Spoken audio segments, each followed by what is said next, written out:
finally dropped the Defenders Evolution for the Future Stars Academy. And if you want to know who the best ones are, you're in the right place. Make sure to, of course, subscribe to say thank you and drop a like down below. But let's get into it. So heading over, of course, to the Evolution, we can go and pick our absolute faves. Now, that's the attackers, and here is the defenders. Now, we don't have a midfielders yet, but I'm sure we will get that. So even just looking at Gertruda off of the first stage, I don't think he's going to be one of the better ones to do. Now, obviously, bear in mind, all of these have full chemistry, but the reality is we're going to have to look at the cards who already have an impact off of what they were initially. Now, Eric Garcia, we're going to dismiss him entirely, but let's have a look at the size of the players just to kind of size them up. I mean, 6'3" defender from Leverkusen, very useful this year. I'd say Assignon as well, also going to be one that has definitely got a use, and it's always worth checking to see if they've got any other positions as well. So obviously on the Premier League side of things, these are the ones that I personally am looking at initially. We've also got Sergio Gomez, who I think actually is quite a clear all-rounder. So if we have a look and pop him in first of all, let's have a look at what the result is. So we've got a left back with 87 pace, 78 shot, 90 passing, 91 dribbling, 84 defending, and 79 physical.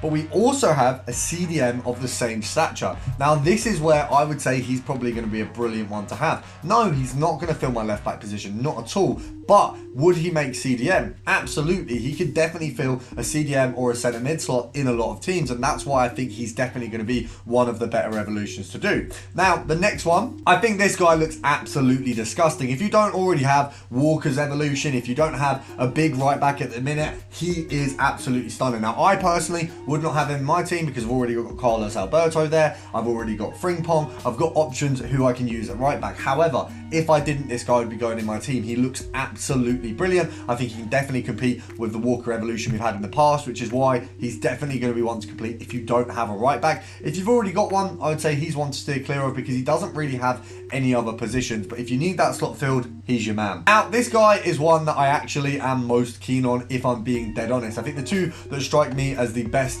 just off looking without kind of going into detail is Kusonu and Sergio Gomez. But if we actually have a look at this card, I mean, 88 pace, 38 shot, obviously that's irrelevant, but 75 passing, I think that is, 79 dribbling. We've got 88 defending and 88 physical. He's 6'3" as well. Obviously, if we go and have a look at the chemistry styles, at the play styles, we've got block plus, we've got relentless, significantly increases fatigue recovery during half time. We've also got even greater reach when performing blocks. Now, I know a lot of these guys have the same play styles. I'm pretty sure everyone has the same play styles, but the reality is it's an absolutely beautiful card. Now, we do obviously have to look at some of the women's card, and although Tolkien looks like one, he is not one. So Savar, or Savava here, she doesn't have, let's have a look, she doesn't have an extra position, which kind of puts you off her a little bit, but she does tie in with some of the other cards that have been released in this promo. Now, if you don't have a left back and you have a Liga side, once again, she's your gal. I think she actually looks brilliant. Obviously, interesting eyebrows, I'm not going to lie, I'm not going to slate her too much, but 5'8", pretty good size for a left back, and the pace, the physical, the defending, I think she's probably a lot better than your Capdevellias and things like that. If you've got Roberto Carlos, probably not going to replace him, but she's definitely a really good evolution. So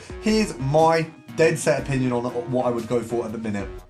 If you just want to do one of these, you have all your players filled, you want a sub, Kusonu. That's it. Kusonu is going to be a brilliant defensive substitution. Similarly, if you're just looking for a sub, if you don't want a centre-back sub, if you've already got them, you want to go for Sergio Gomez. Now, after that, I'd say it's all going to be personal preference. You've got a Assignon, who isn't a bad card, but doesn't give you a lot of options other than right back, so it's more of a if you need that position filled. And if that was the case, you probably wouldn't be looking for this video in order to get your assistance. I mean, players like Bayer there, not brilliant. You've got Parisi here, not really looking like they're going to make much of an impact. Obviously, Giratuda, obviously being that he's got so many position options, could be one that falls in your side. The only thing is he doesn't, obviously I know he gets his own chemistry, he's not going to get chemistry of other players. Obviously, being that he is 6'1", he's not a huge defender. Depending on who you've got already there, he could be someone who gets into your squad, but he wouldn't be one of my top picks. I've got to say, I'd lock in with Kusunu and Sergio Gomez. If I'm being dead honest, that's who I'm going to go for.